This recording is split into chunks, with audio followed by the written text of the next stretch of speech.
बिस्मिल्लाहिर्रहमानिर्रहीम। अस्सलाम वालेकुम नाज़रीन, आप देख रहे हैं प्रोग्राम द लास्ट आवर। मैं हूं यासिर रशीद और स्टूडियो मेरे साथ बराजमान है सीनियर तजियाकार राना मोहम्मद अजीम साहब, पाकिस्तान तहरीक इंडिया रहनुमा अली मोहम्मद खान साहब भी हमें ज्वाइन कर चुके हैं। खान साहब बहुत शुक्रिया आपके वक्त का। राना साहब, इसी मामले पर अगर सवाल का आगाज़ हो जाए। अली भाई क्या हाल, आप ठीक हैं, खैरियत से हैं? अस्सलाम वालेकुम जी, अल्लाह का करम। अली भाई आज तो फैसल वाडा साहब जो कभी भी नहीं कहते थे, हमेशा कहते थे कि तहरीक इंसाफ के हिस्सों में तकसीम हो गई है, आज तो उन्होंने भी कह दिया है कि तहरीक इंसाफ को भी उठाएं ताकि सारे इस मुल्क के मामले पे एक हों। तो इस सिमन में अब कोई राब्ते शुरू हुए हैं तहरीक इंसाफ से? बिस्मिल्लाहिर्रहमानिर्रहीम। अल्लाहुम्मा सल्लि व सल्लिम व बारिक अला सय्यिदिना मुहम्मद रसूलुल्लाह खातमुन नबिय्यीन सल्लल्लाहु अलैहि व आलिहि व सहाबिहि वसल्लम। राना साहब, मेरे ख्याल में कोई ख़ास राब्ता नहीं है अभी तक। दो तीन ऐसे मामलात हैं, ख़ासकर दो मामलात जिसमें एक पूछ तो अल्लाह के यहाँ होगी और एक ज़मीर की भी अदालत होती है। एक ये हिंदुस्तान वाला मामला है और दूसरा गज़ा वाला। दोनों मामलात में मैं समझता हूँ कि वक्त हमसे निकला जा रहा है और हम पीछे लकीर पीट रहे हैं। हमारी आदत हो गई है एक दूसरे के साथ लहंगा मोश्ती की। हमें एहसास नहीं होता कि कब वो वक्त आता है जब एक दूसरे के गिरेबान से हाथ निकाल कर दुश्मन के सामने ये इस तरह हाथ अपने मिला के उनको मजबूत मुक्का दिखाया जाए। ये हम कब करेंगे? एक पिक्चर मैं पिछले एक हफ्ते से चीख रहा हूं। एक पिक्चर अगर बॉर्डर पार चली गई नई दिल्ली, जिसमें एक फ्रेम के अंदर इमरान खान, शहबाज शरीफ, आसिफ जरदारी, आर्मी चीफ और कुछ हमारे पॉलिटिकल लीडर्स और छोटी जमातों के एक पिक्चर में आ जाएं। लेकिन most important, Imran Khan, Nawaz Sharif, Asif Zardari, army chief सारे एक फ्रेम में बैठे हों। ये इतना कोई पावरफुल ये इमेज है कि मैं समझता हूं वही वो सारा उनका जो है रहा सहा जो है वो जाग उनकी बैठ जाएगी। इमरान खान साहब से बात करना आपकी जरूरत है। उसकी वजह यह है, मैं साफ बात करूंगा, सबको मेरा पता है, मैं स्ट्रेट बात करता हूं, इसलिए मेरे पे तनकीद भी होती है, अपने भी करते हैं, पराए भी करते हैं। जैसे मैं ग़ज़वा हिंद की हदीस पे बड़ा क्लियर हूँ। हुज़ूर सल्लल्लाहु अलैहि वसल्लम ने इसकी पेशन गोई की है और अल्लाह करे कि हम वो लोग हों जो इसमें हिस्सा लें। लेकिन जब भी होगा ये अटल हकीकतें होना है। तो अगर इमरान खान साहब को आप बाहर लेके आते हैं मुल्क की मफाद में और एक पेज पे बैठते हैं, एक जगह बैठते हैं, APC या वट, और इमरान खान साहब एक नारा लगाते हैं, तो जो एक गैप है वो भी खत्म हो जाएगा और ये दुश्मन की मौत होगी। क्यों नहीं कर रही है? क्यों नहीं कर रही है? और दूसरा, गज़ा वाले मामले पे भी बात होनी चाहिए, लेकिन बात तवील हो जाएगी। जो रिसेंट बमबारी हो रही है, रोज खबरें आ रही हैं, सिर्फ एक बात करके फिर खामोश हो जाता हूँ। ये दो तीन दिन पहले खान यूनिस पे हमला हुआ है और अब कल रात दोबारा हुआ। लेकिन 2-3 दिन पहले जो हुआ उसमें एक टेंट में एक शख्स, एक उसकी प्रेग्नेंट वाइफ, 3 उसके बच्चे और 7 टेंट में एक और बच्चा जल के शहीद हो गया। हम नमाजें पढ़ रहे हैं, हम तबलीग में बैठे हुए हैं। करना चाहिए, सब करना चाहिए। हम हज पे जा रहे हैं, दाखिले सब ने कर लिए, चले जाएंगे सारे। ये तस्बीहें फिर रहे हैं, ये मेरे पास भी 2-3 इधर पड़ी होती हैं, हर वक्त पड़ी होती है। ये एक जेब में है और एक उधर पड़ी हुई है, ये सारी ना इन तस्बीहों का राना साहब कोई फायदा है, ना हमारे हज कबूल होंगे, ना हमारी नमाजें कबूल होंगी। हुजूर सल्लल्लाहु अलैहि वसल्लम की हदीस का मफहूम है कि तमाम उम्मत मुस्लिमा की मिसाल एक बदन की तरह है। बदन के एक हिस्से को जब तकलीफ पहुंचती है, पूरे बदन को तकलीफ पहुंचती है। ये अब हम कैसा बदन है? हमारा बदन कट कट के वो उसको हमारे बच्चों को जलाया जा रहा है, उनके बदन हवा में उड़ रहे हैं और हम चैन की बांसुरी बजा रहे हैं। उसको दीवार से लगा दो, उसको चुनवा दो, इमरान खान को बाहर निकलने। अब वो बच्ची है, खातून है, सनम जावेद साहिबा को सुना है, मैं तो आज नहीं था, मैं बाहर था, ज्यादा डिटेल का नहीं पता, लेकिन ये पता लगा कि उनको भी कोई पकड़ लिया। ये क्या हो रहा है? इस तरह से कौम बनती है? ये मैसेज हम देंगे हिंदुस्तान को। अली मोहम्मद खान साहब, जो आपने गज़ा के मामले पे बात की, हम बतौर मुस्लिम उम्मा देखें तो हम किसी न किसी तागूती ताकत के साथ अपने माशी मंजरनामे पे डिप्लोमेटिक टाइज़ के अंदर मसरूफ़ हैं। पूरे मशरक़ वस्ता के अंदर तफरीक दिखाई देती है। हमें मईशत अपनी अजीज़ है, हमें अपने कारोबार बंद नहीं कर रहे हैं, हम ज़बान से कोई अल्फाज नहीं अदा कर सकते, हम तो उनके बारे में एलामिया तक जारी नहीं कर सकते। एक और अलमिया बताऊं, एक और अलमिया जी। इतना कोई हमारे अंदर काम हो गया ना, इतना कोई काम हमारे अंदर कर दिया कि मैंने कौमी असम्बली में फ़लस्तीन के मामले पे ये पिछले हफ्ते स्पीच की। और इंग्लिश में एक वजह से की, इसलिए की कि हमारी उर्दू को हमारे भाई और बहनें वहां नहीं समझ सकते फलस्तीन में। तो कम से कम उनको ये मैसेज तो चला जाए ना कि दुनिया में एक मुल्क है जिसके पासपोर्ट पे लिखा, मैं सल्यूट करता हूं अपने इस पासपोर्ट को और कायद-ए-आज़म को जिसने हमें ये विजन दिया है कि इस पे लिखा हुआ है कि ये पासपोर्ट दुनिया के हर मुल्क के लिए वैलिड है लेकिन इसराइल के लिए नहीं है। कि एक मुल्क है जिसका आधे से मतलब है कि 99% पाकिस्तानी उनका दिल खून के आंसू रोता है। तो उनको मैसेज चला जाए और उनको भी मैसेज चला जाए कि आज नहीं तो कल, लेकिन ये एक मुल्क है इस्लामिक उम्मा में जिसमें न्यूक्लियर ताकत है, जिसके बैलिस्टिक्स में इतनी पावर है कि वो आपकी तलबीब को उधर हिट कर सकते हैं। हमारे होते हुए हमारे बच्चों को मारा जा रहा है। तो एक मैसेज तो चला जाए ना यार कि 25 करोड़ का मुल्क हमारे साथ है। लेकिन जब ये स्पीच होती है, जब मैं मुख्तलिफ फोरम्स पे बात करता हूँ, सोशल मीडिया पे या अवाम में जाके, मुझे क्या मैसेज आता है अपनों से, अपने मुल्क की तो खबर लो, फलानी जगह ये हो रहा है, फलानी जगह वो हो रहा है, तुम कश्मीर की बात करते हो, तुम फलस्तीन की बात, तो ना करे बात, कौन करेगा बात? अपना मुल्क कौन कहता है कि ठीक मत करो? कौन कहता है कि बलोच का मसला हल मत करो? कौन कहता है कि फाटक एरिया में जो हो रहा है उसको एड्रेस ना करो? लेकिन उनकी बात कौन करेगा? इंशाल्लाह जिस तरह आप जगा रहे हैं ज़मीरों को, हम भी जगा रहे हैं, सारे मिलके करेंगे और इंशाल्लाह ताला बात होती है। देखें मुझ पे, देखें मेरी बात सुने राना साहब, ये मैं हमेशा मेरी बात सुनिए, मैं कभी वो बात नहीं करता जिसमें मैं बिलीव नहीं करता। मैं खान साहब की खुशी के लिए भी बात नहीं कहा कि वो मेरा लीडर है और मैं उसको बचपन से मेरा हीरो है। बाप के बाद अगर किसी को बहुत ज्यादा इज्जत दी है तो वो इमरान खान है, लेकिन उसकी गलत को भी मैंने गलत कहा, उसको पता है खान को, और खान को ये पता है कि अगर उसके साथ मीटिंग के अंदर कोई बात किसी चीज पे आर्ग्यू करेगा, वो उसका मुखलिस होगा जो उससे बात करेगा। लेकिन मैंने ये देखा, मुझे इसका हकीकी तौर पे दुख हुआ एक चीज का, कि मैंने ग़ज़वा हिंद की हदीस के तनाजुर में ये बात की थी और आज नहीं की थी राना साहब। मैं आज भी उस पर खड़ा हूं, मैं आज भी करता हूं। मैंने परसों अपने इलाके में जलसे में स्पीच में ये बात की है। लेकिन 2019 में जब हम पे अटैक होता है, पाकिस्तान पे अटैक होता है, जनाब इमरान खान साहब ने एक तारीखी कलमात अदा किए, या अयूब खान साहब ने किए थे तो वो ने कहा था कि एक बुज़दिल दुश्मन ने हमारी गैरत को ललकारा है, या उसके 50 साल बाद इमरान खान ने ये बात की कि हम हमले जवाब देने का सोचेंगे नहीं, हम जवाब देंगे, हम कर गुजरेंगे। तो मैंने उस जमाने में 2019 में ये कहा था कि ग़ज़वा हिंद की हदीस है, हज़रत नबी पाक सल्लल्लाहु अलैहि वसल्लम, खातमुन नबीय्यीन सल्लल्लाहु अलैहि वसल्लम, उनकी हदीस है, ग़ज़वा हिंद की हदीस है कि यहाँ से इंशाअल्लाह ये सारा सिलसिला चलेगा और इस्लाम को अल्लाह ताला उरूज बख्शेगा, और यहाँ से जाके वो हथकड़ियों में, जंजीरों में, बेड़ियों में पकड़ के हिंदुस्तान, हिंद से जो है उनके हुक्मरानों को लेके आया जाएगा।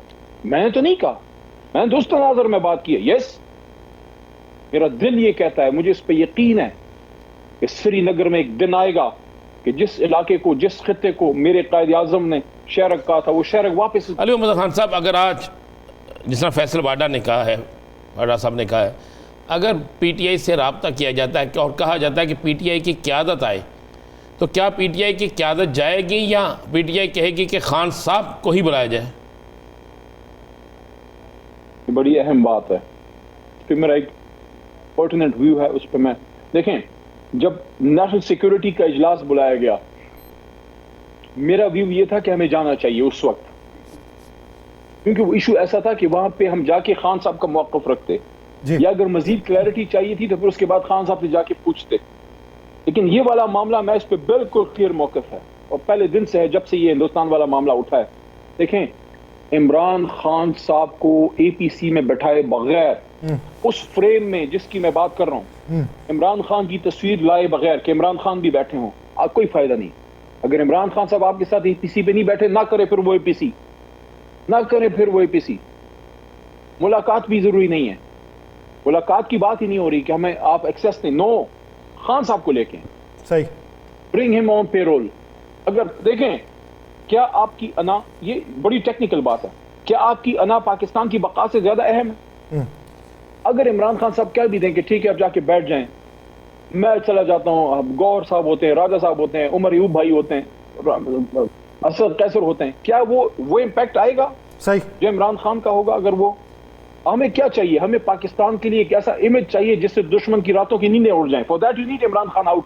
तो मेरे ठीक ख्याल में उसके अगर लिए एक ही वो चीज़ तस्वीर का मालिक होना बनाना है, ज़रूरी है, मुत्तहिदा होकर पैगाम देना ज़रूरी है। तो वही पैगाम जो है वो उस तस्वीर के ज़रिए दिया जा सकता है जिसमें तमाम पॉलिटिकल स्टेक होल्डर्स हों और आर्मी चीफ साथ में मौजूद हों। बहुत शुक्रिया अली मोहम्मद खान साहब इस हवाले से अपना वक्त देने के लिए। नाज़रीन, एक ब्रेक लेते हैं, ब्रेक के बाद मुर्तज़ा वहाब साहब हमें ज्वाइन करेंगे, कहीं नहीं जाएगा, स्टे विद अस।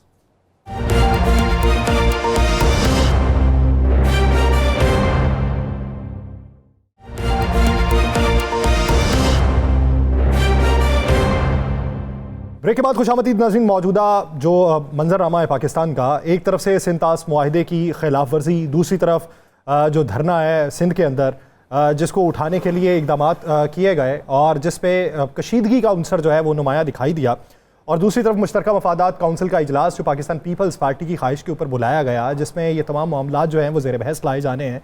एक तरफ हुकूमत के इत्तेहादी नाला हैं, दूसरी तरफ पाकिस्तान का मंजरनामा एक कशीदगी के मंजरनामे के अंदर है और वहाँ पे हमने दिफाई पोजीशन भी अपनी मजबूत करनी है, पाकिस्तान के अंदरूनी सतह के ऊपर एक मुत्तहिद होने का पैगाम भी देना है। तो ये जो अनासर हैं ये किस हद तक अहमियत इख्तियार करते हैं, या फिर मुस्तकबिल करीब में इसके ऊपर बहस मुबाहिसा किया जाएगा और इस वक्त ज़रूरत किसी और चीज़ के ऊपर गौर करने की, इसी बारे में बात करेंगे। हमें ज्वाइन किया है पाकिस्तान पीपल्स पार्टी के रहनुमा मुर्तज़ा वहाब साहब ने। मुर्तज़ा वहाब साहब, बहुत शुक्रिया आपके वक्त का। मुर्तज़ा वहाब साहब, सबसे पहले अगर बात की जाए सिंतास मुआहिदे की खिलाफ वर्जी की, एक तरफ मामला और चल रहा था हमारे ऊपर से, हमारे सर के ऊपर खतरे का ये बादल मंडलाना शुरू हो गया। इस पे पाकिस्तान को क्या नुकसान हो सकता है और जवाबी तौर पे हमारे इकदाम क्या होने चाहिए? बिस्मिल्लाहिर्रहमानिर्रहीम। देखिए, मैं समझता हूँ कि कोई भी चीज़ यकतरफ़ा तौर पर इस तरीके से मुअत्तल नहीं की जा सकती। जिस तरीके से भारत ने पाकिस्तान के ऊपर इल्ज़ाम तराशी की और इल्ज़ाम तराशी करने में जल्दी दिखाई, तमाम बैनुल-अक़वामी क़ुव्वतों ने, फोर्सेस ने उस चीज़ से इत्तफ़ाक़ नहीं किया। और मेरा ये मानना है कि जब आप डिप्लोमेटिक मामलात को देखते हैं तो इस तरीके से धौंस दराज़ी नहीं की जा सकती। तो जो रिस्पांस पाकिस्तान की जानिब से आया है वो बड़ा नपातुल्ला आया है, बड़ा ज़िम्मेदारी का मुज़ाहरा रियासत पाकिस्तान ने किया। और जो खुशाइन चीज़ ये है कि सारी पाकिस्तानी कौम ने यकजुबां होके भारत को ये जवाब दिया है कि ये यकतरफ़ा तौर पर ये जो पानी की दहशतगर्दी भारत करने की कोशिश कर रहा है, इसका भरपूर तरीके से पाकिस्तानी कौम सामना करेगी। अच्छा, सिंध के अंदर एहतजाज हो रहा था और जब बिलावल भुट्टो ज़रदारी साहब और शहबाज शरीफ साहब की एक मीटिंग हो गई तो उसके बाद कहा जा रहा था कि ये एहतजाज ख़त्म हो जाएगा और ये सारी चीज़ें ठीक हो जाएंगी। लेकिन सिंध के वकला की तरफ से भी आपको पता है जो जवाब आया, उनकी तरफ से भी जो बयानात आए, और वहाँ पे कौम परस्तों की तरफ से भी जो एहतजाज जारी है, उनको किस तरह मुतमिन किया जाएगा? वो क्यों नहीं ख़त्म हो रहा? देखिए, बड़ा अनफॉर्चुनेट है और ये जो एहतजाज है इस पे सारा नुकसान जो है पाकिस्तान भर में हो रहा है, बिकॉज नेचुरली ट्रेड रूट है पाकिस्तान का। हमारे जो लोग भी सियासी अपॉर्चुनिटी को कैश करने की कोशिश करते हैं उनको थोड़ा सा ये सोचना चाहिए कि कभी कभार वो जो कैश करने की अपॉर्चुनिटी होती है वो मुल्क के लिए अच्छी नहीं होती, वो नुकसानदेह होती है। तो मेरा ये मानना है, और पहले भी पाकिस्तान पीपल्स पार्टी ने ये कहा है कि कुछ लोग इसको अपॉर्चुनिटी के तौर पर ले रहे हैं कि वो अपनी सियासत को चमका सकें, अपनी सियासत कर सकें।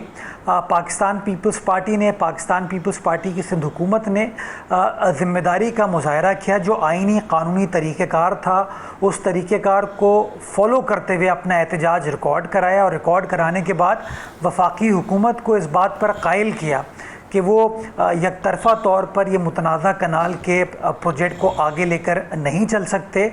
और हम शुक्रगुज़ार हैं वज़ीर आज़म पाकिस्तान के कि उन्होंने बिलावल भुट्टो ज़रदारी साहब की इस बात के ऊपर इत्तफ़ाक़ करते हुए इस प्रोजेक्ट को फिल फॉर रोकने का फ़ैसला किया। मेरे ख़्याल में वज़ीर आज़म पाकिस्तान के उस फ़ैसले के बाद, और आज मुश्तरका मफादात काउंसिल का इजलास भी हो रहा है जहाँ पे वज़ीर आला सिंध सूबा सिंध की आवाम की नुमाइंदगी कर रहे हैं, मैं समझता हूँ एहतजाज करने की कोई जस्टिफ़िकेशन नहीं बनती।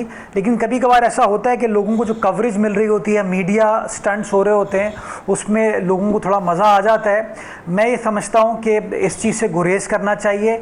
इस वक्त जहाँ भारत हमारे साथ ज़्यादती करने की कोशिश कर रहा है, हमारे ख़िलाफ़ साजिश करने की कोशिश कर रहा है, हमें ज़िम्मेदारी का मुजाहरा करना चाहिए और सबको मुत्तहद होके इस वक्त सारा फोकस भारत की तरफ हमारा होना चाहिए। लेकिन मुर्तज़ा वहाब साहब, आप क्या समझते हैं कि वो लोग, यानी नुक्ता आपका भी वही था, एहतजाज करने वालों में रहनुमा उनके होंगे जो सियासी पॉइंट स्कोरिंग के लिए कर रहे होंगे, लेकिन आम आवाम जो वहाँ पर मौजूद थे उनका मुतालिबा तो देरीना हो सकता है। अब उनको वहाँ से उठाए जाने के लिए जो कानूनी तौर के ऊपर भी आपने तरीक़ाकार आजमाए हैं, आप नहीं समझते कि वो पाकिस्तान पीपल्स पार्टी के सियासी मुखालिफत के तौर पर देखे जाएंगे? नेचुरली जी, किसी भी हुकूमत के लिए ये एक बहुत बड़ा चैलेंज होता है, क्योंकि कहीं ना कहीं मुआशरे के अंदर, सोसाइटी के अंदर कुछ माइनॉरिटी होती है जो आपके पॉइंट ऑफ व्यू से, आपके नुक्ता नज़र से इत्तफाक नहीं करती, और हुकूमत को बड़ा टैक्टफुल तरीके से उस मामले को टैकल करना होता है। हमारी हुकूमत, हमारी इंतज़ामिया, हमारी पुलिस कोशिश कर रही है कि उसको टैक्ट के साथ हैंडल करें, उसको काउंटर करें, और हम पूरी उम्मीद है इंशाअल्लाह कि बेटर सेंस प्रिवेल करेगा। जब हम वफाकी हुकूमत को इस बात पर कायल कर सकते हैं, तो मैं समझता हूँ जो एहतजाज किया जा रहा है, उन एहतजाज करने वालों को भी इंशाअल्लाह हम कायल करने में कामयाब हो पाएंगे। लेकिन एक और उनसर है सर, वफाकी हुकूमत आपकी इत्तेहादी है, वो जो लोग हैं आपके इत्तेहादी नहीं, वो तो वैसे ही सिंध में आपके मुखालिफिन में शुमार होते हैं। देखिए, सूबाई सिंध के अंदर ऐसे जब अपोजिशन बची नहीं है, जो ओवरवेलमिंग मेजॉरिटी है सूबे की आवाम की, वो पाकिस्तान पीपल्स पार्टी के साथ है, और उन्होंने हर वक्त ये देखा कि पाकिस्तान पीपल्स पार्टी वो वाहिद सियासी जमात है जो उनके दुख सुख में, गमी खुशी में, हर हालत में उनके साथ, उनके दरमियान रहती है। हाँ, लोग पॉलिटिकल अपॉर्चुनिटी के तौर पर कुछ चीज़ों को अवेल करने की कोशिश करते हैं। ऐसे चले हुए कारतूस जिनको वैसे कवरेज नहीं मिलती, उनको एक मौका मिला हुआ है। मैं समझता हूँ कि थोड़ी बहुत आप कवरेज करना उनकी छोड़ दें, खुद ब खुद ऑटोमेटिकली ये लोग घर चले जाएंगे। अच्छा, वैसे चूँकि मुर्तज़ा भाई आप तो खुद मीडिया से ही तल्लक रखते हैं और बड़ा गहरा तल्लक आपका मीडिया से। मैं भी सारा दिन टीवी देखता हूँ, यासर भी देखता है।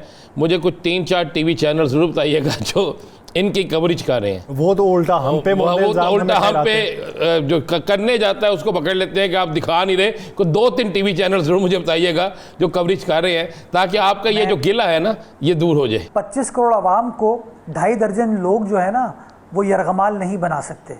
ये मेरा एक सियासी कारकुन के तौर पे, कानून के तालिब इल्म के तौर पर मेरा ये मानना है। हमें मेजॉरिटी को फॉलो करना चाहिए, और अगर इस तरीके से हम छोटे गिरोहों को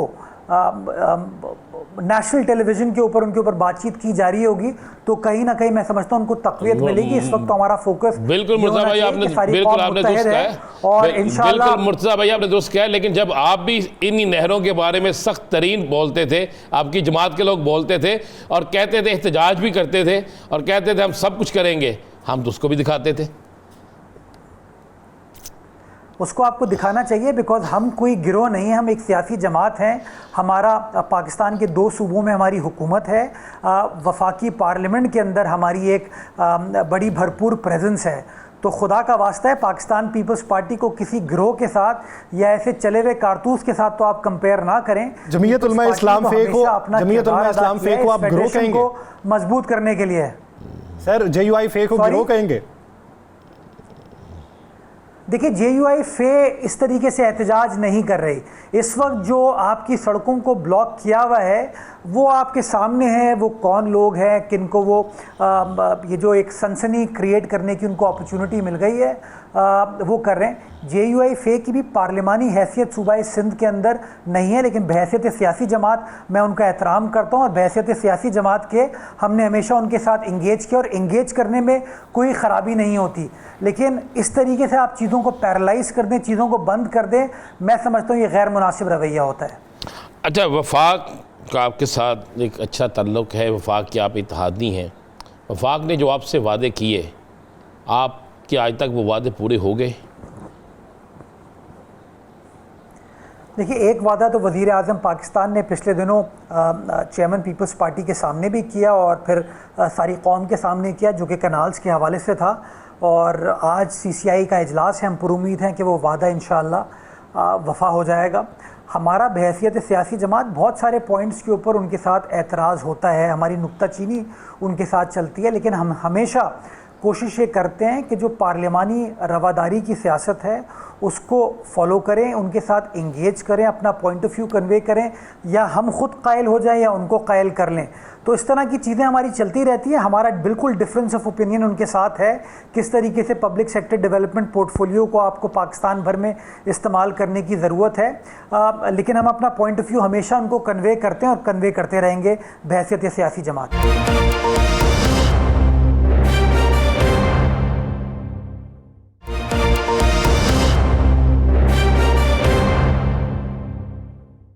अच्छा, CCI में अगर ये मामला हल नहीं होता तो क्या आप हुकूमत से अलग हो जाएंगे?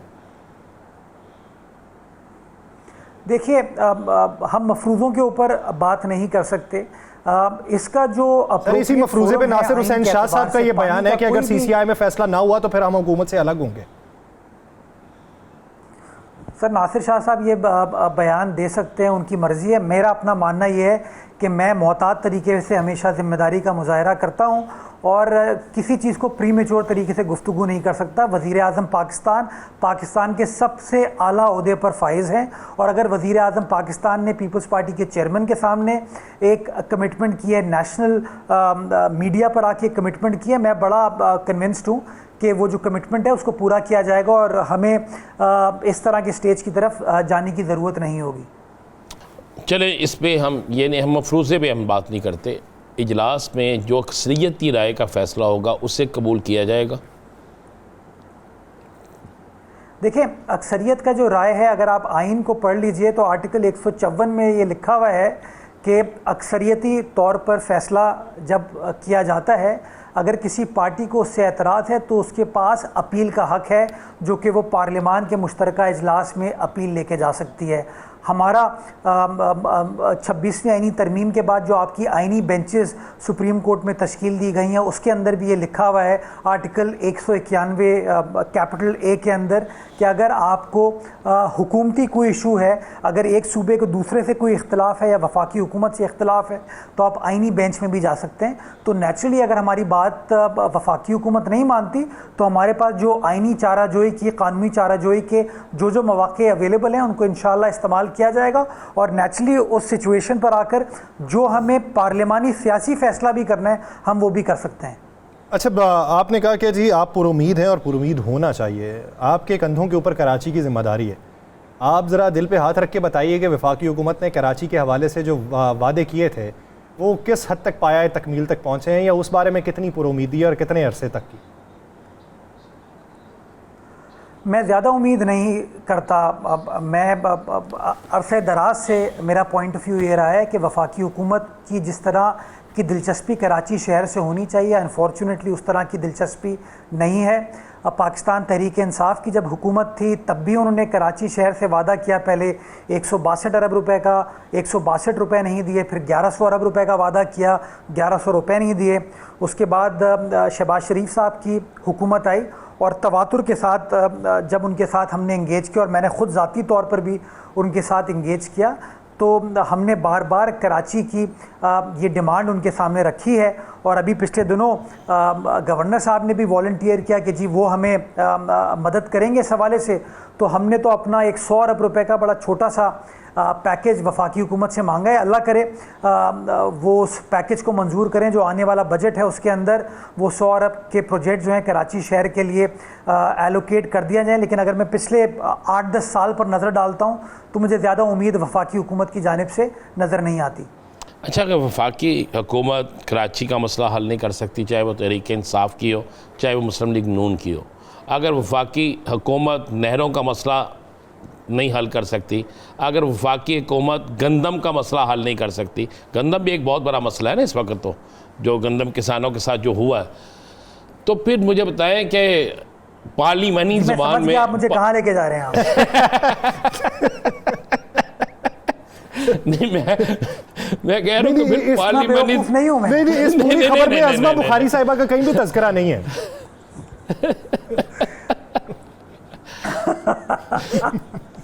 जी जी पूछिए आप। तो मुझे आप जो मुझसे हॉकी खेलने की कोशिश कर रहे हैं, राइट लेफ्ट करके, नहीं ड्रिबल करके बॉल लेके आ रहे हैं डी मुर्तज़ा भाई, में। आपसे हॉकी हम खेल ही नहीं सकते। हमने कहा आप तो हैं ही हम में से, इसलिए आपसे हम हॉकी नहीं खेल सकते। तो मुझे ये बताया कि इन तमाम चीज़ों के बावजूद भी फिर कौन सी ऐसी मजबूरी है कि हर दफ़ा हम वादे पे इतबार कर लेते हैं?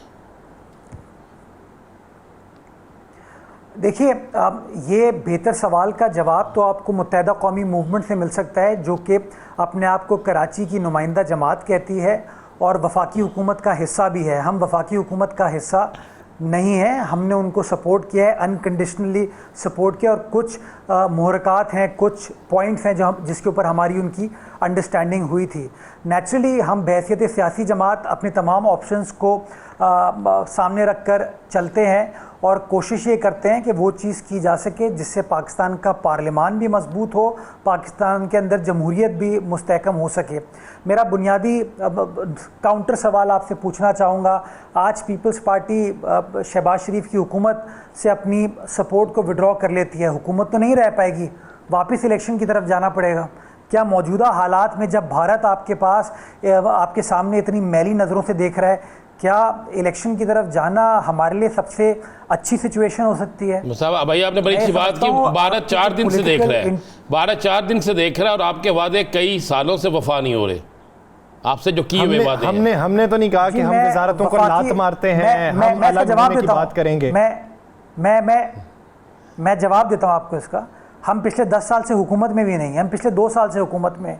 जो PDM 1 गवर्नमेंट थी उसके अंदर हम 1.25 साल उनके साथ हुकूमत में रहे, अभी तो हमने वजारतें भी कबूल नहीं की हुई, तो इसलिए हम हुकूमत का हिस्सा नहीं है। और मैं वजारत का अगर लूँ, वजारत की डिमांड करूँ, तो आप कह सकते हैं कि मैं प्रेशर डालने की कोशिश कर रहा हूँ। बिलावल भुट्टो जरदारी साहब को तो पहले दिन से कहा गया था कि जी आप वजारतों में हमारे साथ शराकत इक़्तिदार हो जाएं। हमने कहा नहीं जी, हम अनकंडीशनली आपको सपोर्ट करते हैं। पाकिस्तान के अंदर पॉलिटिकल स्टेबिलिटी लाने की ज़रूरत है, बिकॉज पॉलिटिकल स्टेबिलिटी आएगी तो आप इकोनॉमिक स्टेबिलिटी ला पाएंगे।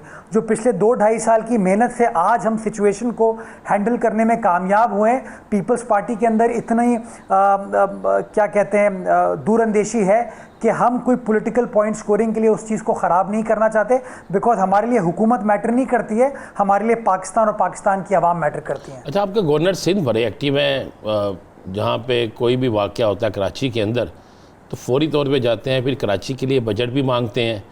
कराची के लिए बजट मांगना तो आपका काम है, कराची के मसाइल पे बात करना तो आपका काम है। ये पहले तो ऐसा नहीं होता था, कोई ख़ास मकसद है? नहीं, मेरे ख़्याल में एक अनोमली है सूबाई सिंध के अंदर। आपको पंजाब, बलूचिस्तान, खैबर पख्तूनख्वा में गवर्नर साहब ये करते हुए नज़र नहीं आते। सूबाई सिंध के अंदर आपने हमेशा देखा है जो भी गवर्नर है उसने कहीं ना कहीं अपनी क्रीज से निकल कर खेलने की कोशिश की। गवर्नर साहब ने हमें कुछ नहीं लेके दिया, गवर्नर साहब ने हमको एक ऑफ़र की। गवर्नर साहब ने मुझे कहा जी कि मेयर साहब मेरे पास आ जाएं, मैं उनको इख्तियारात दे दूंगा, मैं वफाक का नुमाइंदा हूँ, उनको जो चीज़ें चाहिए मैं दिलवा दूंगा। तो मैंने उनकी उस ऑफ़र के ऊपर हाँ कहा और मैंने उनको एक ख़त लिख दिया जिसमें मैंने उनको कहा कि जी 100 अरब रुपये आप कराची शहर के लिए मंजूर करवा दें। गवर्नर साहब ने अभी तक 100 अरब रुपए में से 100 रुपये भी अप्रूव नहीं कराए। उनकी मेरी मुलाकात हुई थी, उन्होंने उन प्रोजेक्ट्स के बारे में मुझसे पूछगछ की, उसके बाद वो इस्लामाबाद गए, तो अभी तक तो कोई पैसा हमारे अकाउंट में ट्रांसफ़र नहीं हुआ। जब हो जाएगा तो गवर्नर साहब को मैं सलाम पेश करूँगा और वज़ीर आज़म पाकिस्तान को भी सलाम पेश करूँगा। मैं तो मुत्तहिदा कौमी मूवमेंट से ये डिमांड करता हूँ कि आप वफाकी हुकूमत का हिस्सा हैं, जो बजट है वो काबीना से मंजूर होता है, PSDP में आपका किरदार होगा, आप अपना किरदार अदा करें, सिर्फ ज़बान की हद तक नहीं, एक्चुअल एक्शन की हद तक, और कराची शहर के लिए ये पैसे मंजूर कराने में कराची के मेयर का साथ दें। अच्छा मुर्तज़ा साहब, अमूमी तौर पे यही देखा जाता है कि जो सेनेट की नशस्त खाली होती है उसी पार्टी की तगदो होती है उस नशस्त के ऊपर जाने की, लेकिन ताज हैदर साहब की जो नशस्त है उसके ऊपर MQM कहाँ है सेनेट में जाने के लिए, तो उन्हें किधर से उम्मीद है?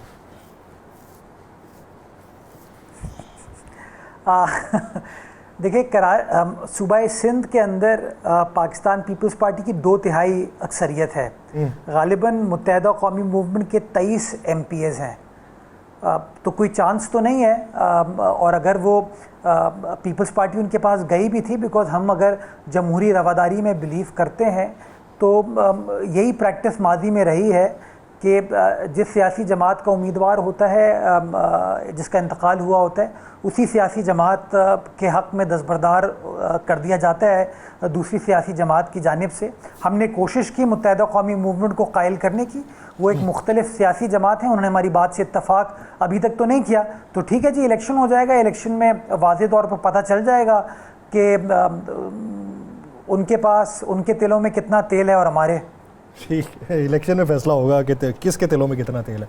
बहुत शुक्रिया बैरिस्टर मुर्तज़ा वहाब साहब से अपना वक्त देने के लिए। नाज़रीन, दीगर इश्यूज़ पे बात करेंगे, एक शॉर्ट ब्रेक के बाद, कहीं नहीं जाएगा। Stay with us.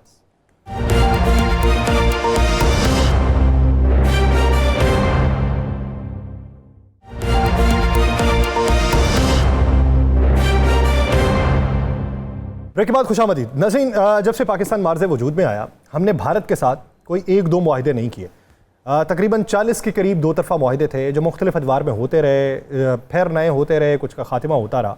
लेकिन जो सिंध तास मुआहदा है, ये इसके ज़ामिन जो हैं, ये बैनुल अक़वामी सतह के ऊपर वर्ल्ड बैंक इसका ज़ामिन है। और जब वर्ल्ड बैंक ज़ामिन हो तो फिर कोई भी फ़रीक एक जो है वो अपनी मर्ज़ी के तहत इससे इनहराफ नहीं कर सकता। अब ऐसी सूरत के अंदर अगर ये फ़र्ज़ कर लें कि इंडस वाटर ट्रीटी नहीं मौजूद था, तो इसके बावजूद भी बैनुल अक़वामी क़वानीन ये कहते हैं कि जो अपर हैंड के ममालिक हों वो लोअर हैंड के ममालिक के पानी को नहीं रोक सकते। इसी बुनियाद के ऊपर ही जो चाइना और भारत के दरमियान दरियाए ब्रह्मपुत्रा वाला मामला है, वो बैनुल अक़वामी क़वानीन के तहत है।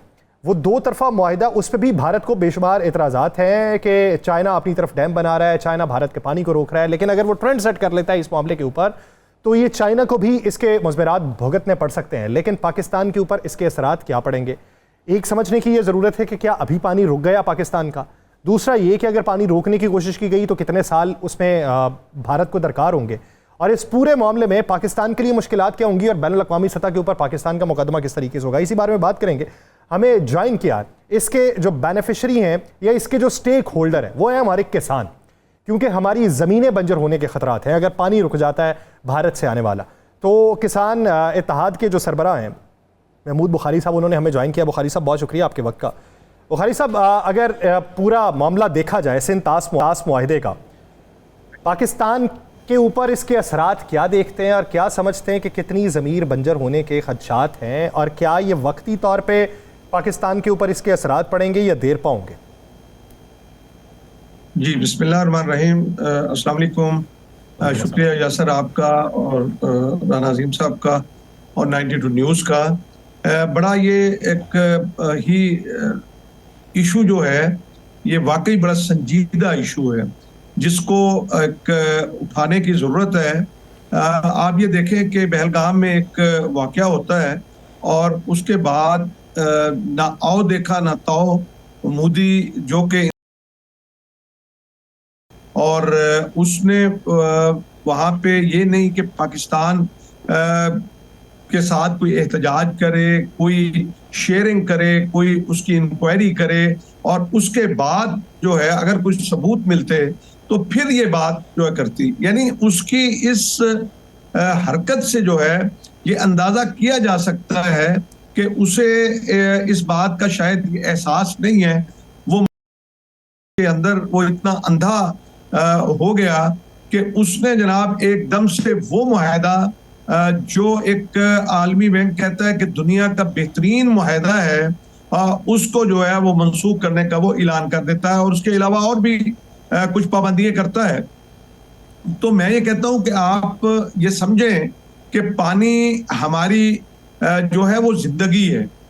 आप यासर, ये कोई एक छोटी मोटी बात नहीं है। जी। आप देखें कि पानी के पहले ही हम कमी के शिकार हैं।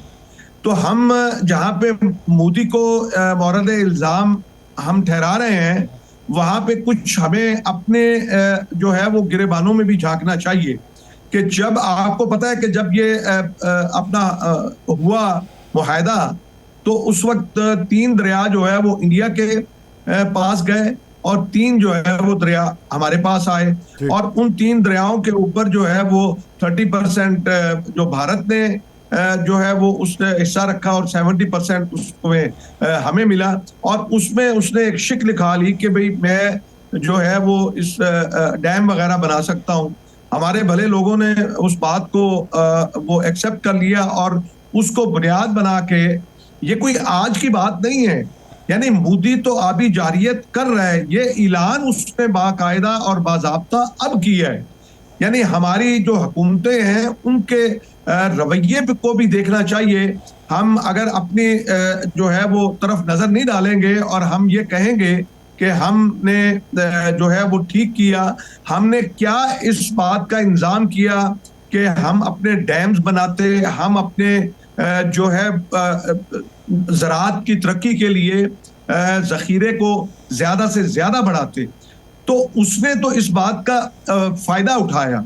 और अब आप देखें कि अगर खुदा न देखें, एक तो ये है कि फौरी नहीं है कि मोदी ने आज ऐलान किया और उसके पास कोई ऐसी ताकत है कि जिसमें वो दर्रा नीचे फेंकेगा और वो पाकिस्तान का पानी रुक जाएगा। नहीं नहीं, हरगिज़ ऐसा नहीं है। उसके अंदर जो है वो कम अज कम जो है वो उसको कई साल लगेंगे अगर वो ये हरकत करता है, मगर हम उसको करने क्यों देंगे? सवाल ये पैदा होता है कि ये हमारी पाकिस्तान का सवाल है और उसकी सालमियत का सवाल है। हमारी जो 25 करोड़ लोगों का, यानी उस जाहिल शख्स को ये नहीं अंदाजा कि जो वो बात कर रहा है उससे 25 करोड़ लोग जो है वो जुड़े हुए हैं।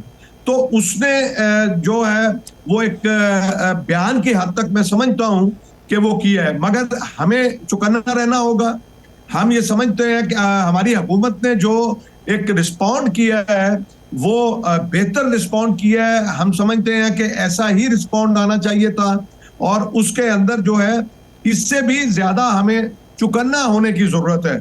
अगर वो वहां पे शुरू होता है, आपने देखा महमूद बुहारी साहब, क्या हमें भी इससे पहले डैम नहीं बना लेने चाहिए थे?